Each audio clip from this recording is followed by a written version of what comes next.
الصيف والحر والاكلات السريعة اللي وانتي واقفة مش هتاخد منك 5 دقايق. عندك اي نوع من تقطيع الفراخ، وراك، دبابيس، اجنحة، رقابي، اي نوع. عندك فرخة كاملة وهتقطعيها هتجيبيها، هنحط عليها طبعا، هنغسلها الغسلة الكويسة الحلوة بتاعتنا. انا عندي هنا جبت الدبابيس بتاعتي وزي الفل اهي، غسلتها ونقعها في تتبيلة، وزي ما هي هدخلها فين؟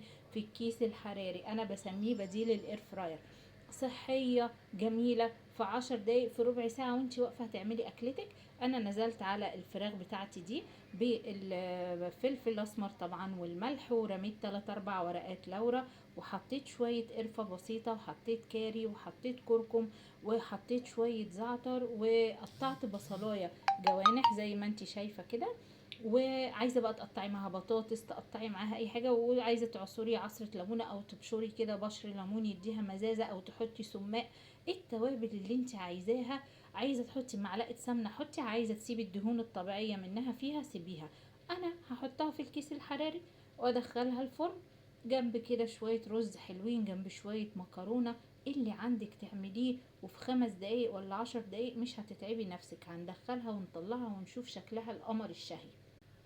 وزي كده ما احنا شايفين، حطيتها في الصينيه بتاعتي. انت بقى براحتك حطيها في اي صينيه. انا حطيت بس حوالي نص كوبايه ميه، اي حاجه كده بسيطه في الصينيه، عشان بس ما تغليش وهي فاضيه. هدخلها بقى نص ساعه، اقل من نص ساعه. بصي وانا واقفه الاكله ما خدتش معايا 10 دقايق حرفيا. عبال ما هي في الفرن ممكن تكوني عملتي لك كوبايتين الرز، او بسمتي، او مكرونه، ايا كان. هتاكليهم كده وتغمسيهم جنبهم بطاطس محمره. يلا ندخلهم وهتشوفي قمر طالع من الفرن. وطلعت معانا احلى، يعني اقول لك ايه، احلى جنيحه. اي حاجه بقى من الفراخ زي ما اتفقنا هتعمليها. بصي الجمال، بصي الصوص بقى والشوربه، هي نزلت كل اللي فيها من غير ولا نقطه ميه جوه الكيس الحراري. هتاخدي بقى طعم مركز وجميل. عشان كده بقولك لو هتحطي معاها بطاطس، جزر، هتاكلي خضار صحي، مستويه منها فيها، من غير اي اضافات، من غير سمنه. بالهنا وبالشفا. انا طبعا خرمي الكيس بس قبل ما يخش الفرن.